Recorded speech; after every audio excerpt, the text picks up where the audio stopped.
Hello everyone, I am Dr. Ruchi Agrawal, Faculty of Arts, Political Science at SS Jain Subodh PG Mahila Mahavidyalaya. Today I will discuss about the Constitution of United Kingdom or Britain. Now, first question is arise that what is Constitution? संविधान क्या है? The Constitution of a country is a special type of law document that tells how its government is supposed to work, or we can say set of fundamental principles or established law according to which a state is governed. संविधान उन नियमों के समूह या संग्रह को कहा जाता है जिसके अनुसार किसी देश की सरकार का संगठन होता है। यह देश का सर्वोच्च कानून होता है। Now the small introduction about the UK. The official name of the UK is United Kingdom or Great Britain and Northern Ireland. The major cities in UK are England, Wales, Scotland and Northern Ireland. Official language of the UK is English and the capital of the UK is London. Now what are the sources of British Constitution? अर्थात British संविधान के स्रोत क्या हैं? British संविधान में दो प्रकार के स्रोत पाए जाते हैं, लिखित स्रोत एवं अलिखित स्रोत, written sources and unwritten sources. सबसे पहले हम बात करेंगे रिटन सोर्सेज के बारे में। लिखित स्रोतों में सबसे पहला है ग्रेट चार्टर्स एंड पिटिशंस, अर्थात महान अधिकार पत्र या ऐतिहासिक प्रलेख, जैसे Magna carta, petition of rights and bill of rights. यह तीन लिखित स्रोत जो कि महान अधिकार पत्र या ऐतिहासिक प्रलेख में आते हैं। इसके अलावा संसदीय अधिनियम स्टैट्यूट्स का मतलब है मताधिकार, निर्वाचन पद्धतियों, संसद के दोनों सदनों के पारस्परिक संबंधों आदि के संबंध में संसद के द्वारा समय समय पर महत्वपूर्ण अधिनियम पारित किए गए और ये संसदीय अधिनियम भी संविधान के स्रोत माने गए हैं। फिर उसके बाद आता है जुडिशियल डिसीजंस यानी कि न्यायिक निर्णय। समय समय पर न्यायालय द्वारा कुछ महत्वपूर्ण निर्णय लिए गए जो कि आगे चल के ब्रिटिश संविधान के स्रोत बने, जिनमें से महत्वपूर्ण है बिल्किस बनाम वुड, बुशेल्स अभियोग, हवल अभियोग आदि। उसके बाद आता है लीगल कमेंट्रीज यानी कि संविधान पर लिखी गई टीकाएं अथवा पुस्तकें, जैसे कि डाइसी द्वारा जो लिखा गया ग्रंथ है वह है लॉ ऑफ द कॉन्स्टिट्यूशन, बेजोट का इंग्लिश संविधान, संसदीय कार्य पद्धति और चलन, एनसन का law and custom of the constitution.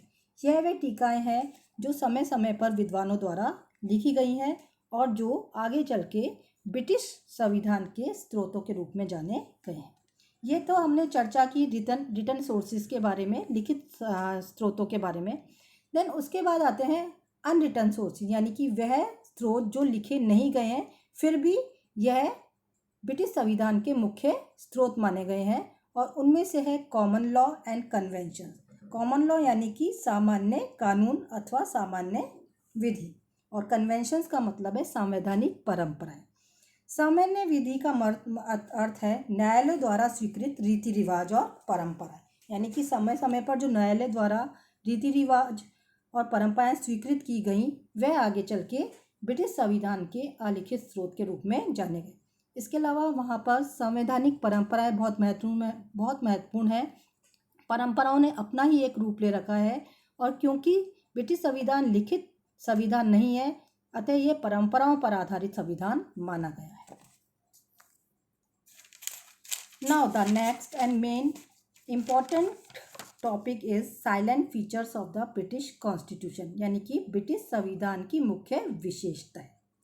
British संविधान की सबसे पहली और महत्वपूर्ण विशेषता है evolved constitution and unwritten constitution, अर्थात विकसित संविधान और अलिखित संविधान। विश्व के जितने भी संविधान है वह सभी लिखित संविधान है, यानी कि रिटन कॉन्स्टिट्यूशंस हैं, लेकिन एक ब्रिटिश संविधान ही ऐसा है जो लिखित नहीं है, जो परंपराओं पर आधारित है।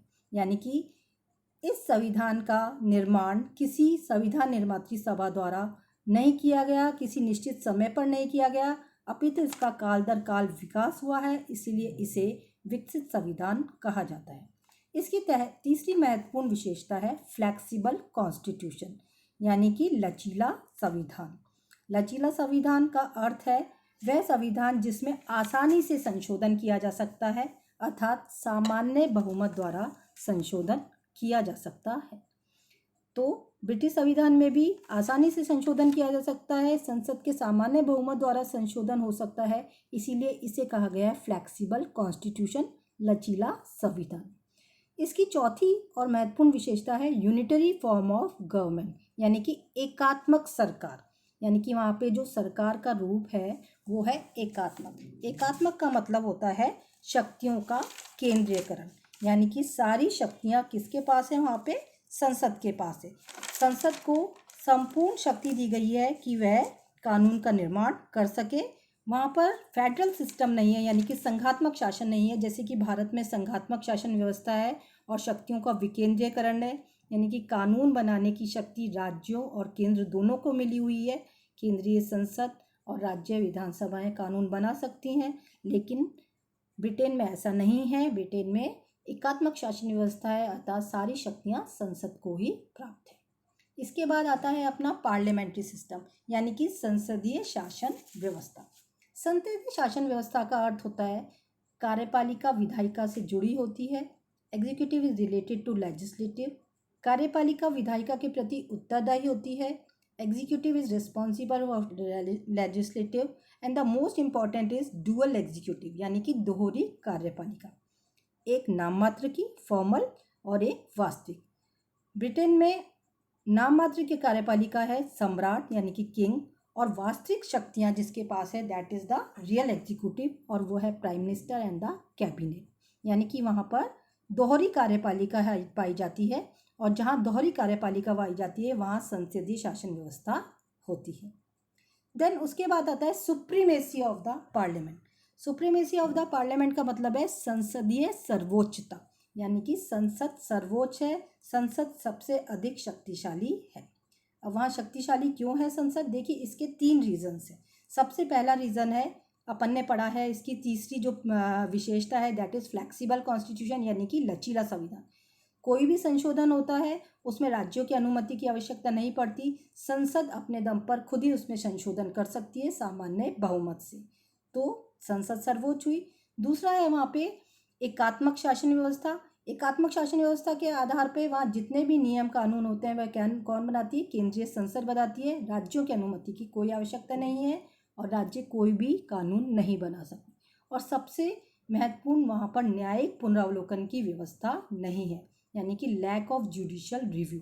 न्यायिक पुनरावलोकन का मतलब है न्यायालय की वह शक्ति जिसके द्वारा वह संसद द्वारा बनाए गए कानूनों को अवैध घोषित कर सकती है अगर वह संविधान के अनुकूल ना हो तो। लेकिन वहाँ पर क्योंकि न्यायिक पुनरावलोकन की शक्ति नहीं है तो ऐसे में संसद सर्वोच्च है, संसद के बनाए गए कानूनों को कोई भी चुनौती नहीं दे सकता।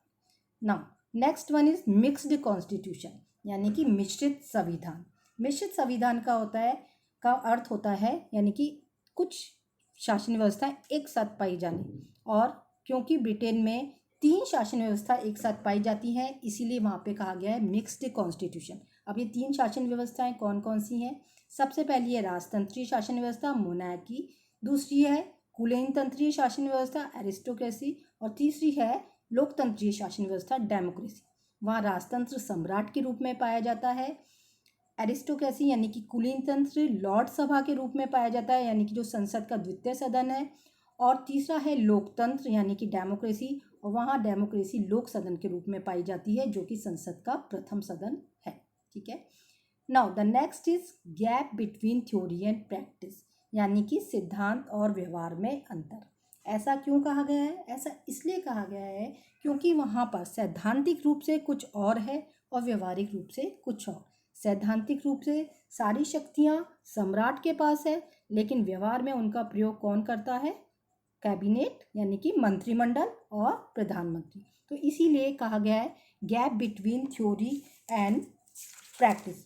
एक बहुत ही मुनरो का एक बहुत महत्वपूर्ण और फेमस कथन है जिसके आधार पे कहा जा सकता है कि वहाँ पर जो दिखाई देता है वो है नहीं और जो है वो दिखाई नहीं देता है। यह महत्वपूर्ण कथन मुनरो ने कहा है, वो भी किस लिए, gap between theory and practice के आधार पे। देन उसके बाद आता है रूल ऑफ लॉ, यानी कि विधि का शासन, यानी कि जो कानून बना सब उसके अंतर्गत आएंगे, वो सबसे सर्वोच्च है और वो कौन बनाता है, संसद ही बनाती है।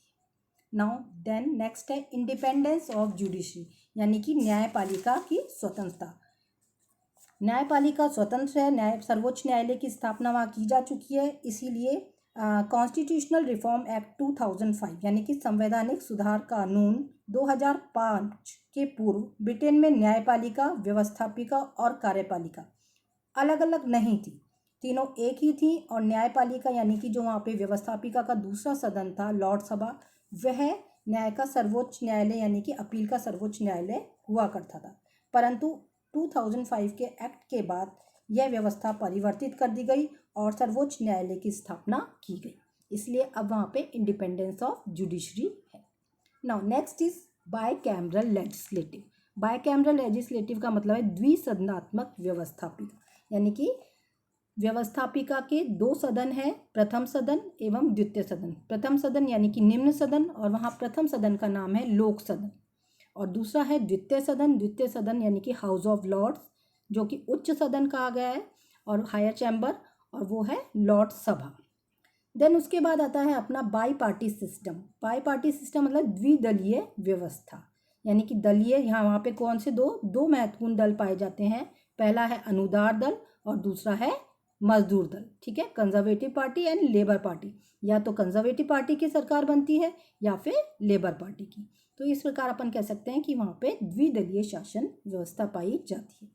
देन आखिरी है कन्वेंशंस रिडन कॉन्स्टिट्यूशन। ये आखिरी भी है और सबसे महत्वपूर्ण भी है, क्योंकि ब्रिटिश संविधान में जितने भी अपन ने विशेषताएं पढ़ी हैं उनमें से ज़्यादातर सभी परंपराओं पर आधारित है। वहाँ परंपराएं बहुत महत्वपूर्ण हैं और जितने भी कन्वेंशन मतलब रिडन कॉन्स्टिट्यूशन यानी कि जो भी संविधान की कई बातें हैं वो कन्वेंशंस पर ही आधारित है। तो इसी के साथ आपका ब्रिटिश संविधान की विशेषताएं समाप्त होती हैं। आज के लिए इतना ही, धन्यवाद।